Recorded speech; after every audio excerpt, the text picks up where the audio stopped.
Chapter 21. The Tin Woodman Plucks a Rose. The army of Glinda the Good looked very grand and imposing when it assembled at daybreak before the palace gates. The uniforms of the girl soldiers were pretty and of gay colors, and their silver-tipped spears were bright and glistening, the long shafts being inlaid with mother-of-pearl. All the officers wore sharp gleaming swords and shields edged with peacock feathers, and it really seemed that no foe could by any possibility defeat such a brilliant army. The sorceress rode in a beautiful palanquin which was like the body of a coach, having doors and windows with silken curtains, but instead of wheels, which a coach has, the palanquin rested upon two long horizontal bars, which were borne upon the shoulders of 12 servants. The Scarecrow and his comrades decided to ride in the Gump in order to keep up with the swift march of the army. So as soon as Glinda had started and her soldiers had marched away to the inspiring strains of music played by the royal band, our friends climbed into the sofa and followed. The Gump flew along slowly at a point directly over the palanquin in which rode the sorceress. "Be careful," said the Tin Woodman to the Scarecrow, who was leaning far over the side to look at the army below. "You might fall." "It wouldn't matter," remarked the educated Wogglebug. "He can't get broke so long as he is stuffed with money." "Didn't I ask you—" began Tip in a reproachful voice. "You did," said the Wogglebug promptly, "and I beg your pardon. I will really try to restrain myself." "You better," declared the boy. "That is, if you wish to travel in our company." I couldn't bear to part with you now," murmured the insect feelingly, so Tip let the subject drop.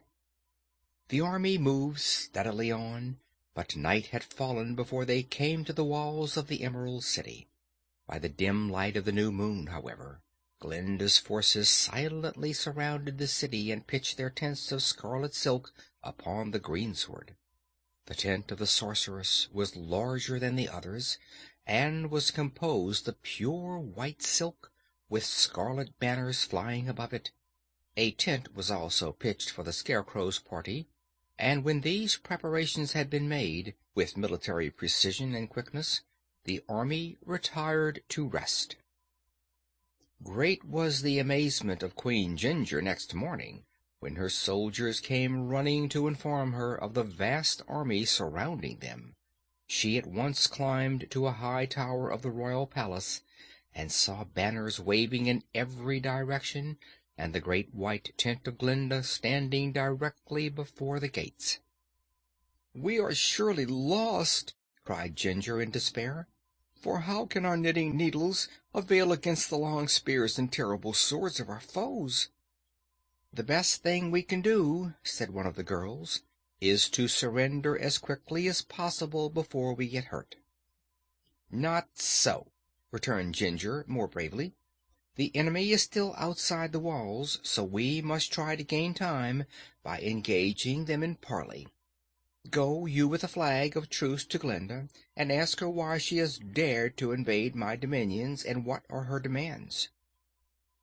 So the girl passed through the gates bearing a white flag to show she was on a mission of peace, and came to Glinda's tent. "Tell your queen," said the sorceress to the girl, "that she must deliver to me old Mombi to be my prisoner. If this is done, I will not molest her further." Now, when this message was delivered to the queen, it filled her with dismay, for Mombi was her chief counselor, and Ginger was terribly afraid of the old hag. But she sent for Mombi and told her what Glinda had said. "I see trouble ahead for all of us," muttered the old witch, after glancing into a magic mirror she turned in her pocket. "But we may even yet escape by deceiving this sorceress, clever as she thinks herself." "Don't you think it would be safer for me to deliver you into her hands?" asked Ginger nervously. "If you do, it will cost you the throne of the Emerald City," answered the witch positively. "But if you will let me have my own way, I can save us both very easily." "Then do as you please," replied Ginger, "for it is so aristocratic to be a queen that I do not wish to be obliged to return home again to make beds and wash dishes for my mother." So Mombi called Jellia Jam to her, and performed a certain magical rite with which she was familiar. As a result of the enchantment, Jellia took on the form and features of Mombi, while the old witch grew to resemble the girl so closely that it seemed impossible anyone could guess the deception.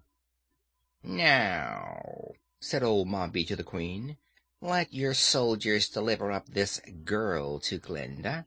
She will think she has the real Mombi in her power, and so will return immediately to her own country in the south."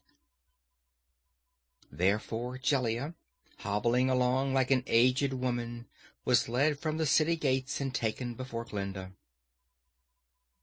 "Here is the person you demanded," said one of the guards, "and our queen now begs you will go away as you promised and leave us in peace."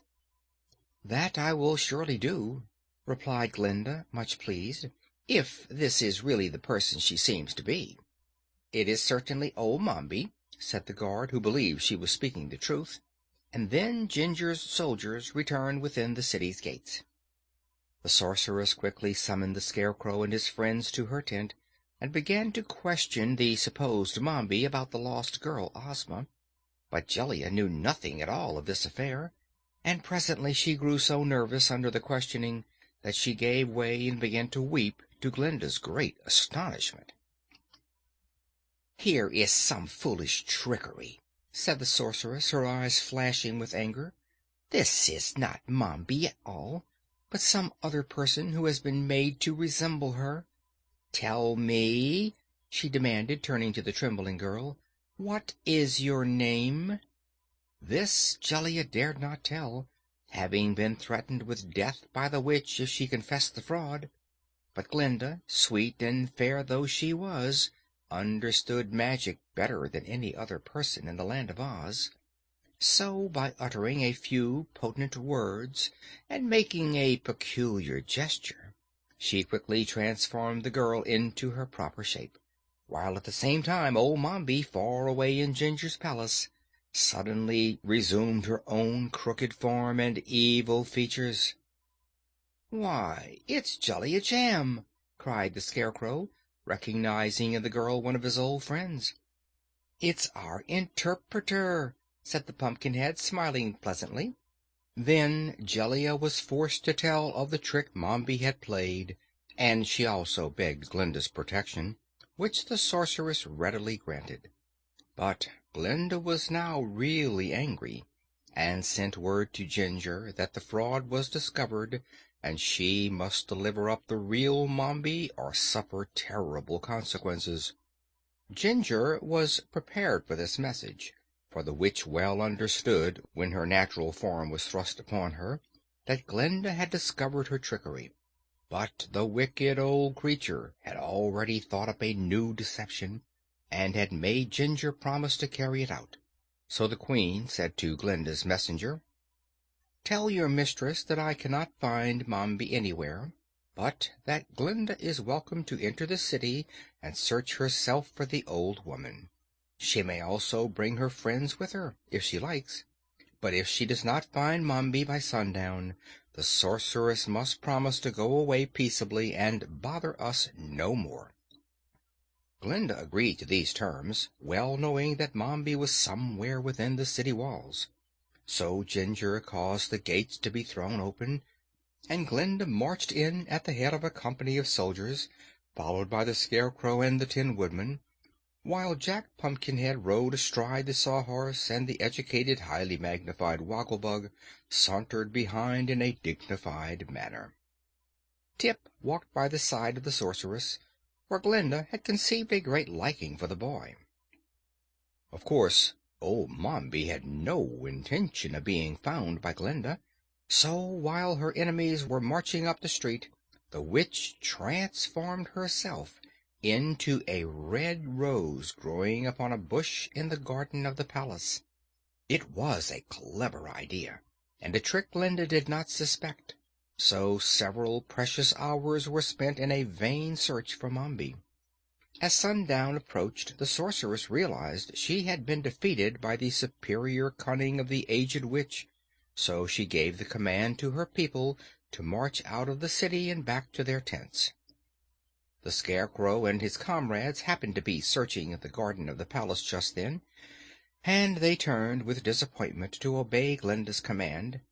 But before they left the garden, the Tin Woodman, who was fond of flowers, chanced to espy a big red rose growing upon a bush, so he plucked the flower and fastened it securely in the tin buttonhole of his tin bosom. As he did this, he fancied he heard a low moan proceed from the rose, but he paid no attention to the sound, and Mombi was thus carried out of the city and into Glinda's camp without anyone having a suspicion that they had succeeded in their quest. End of chapter 21.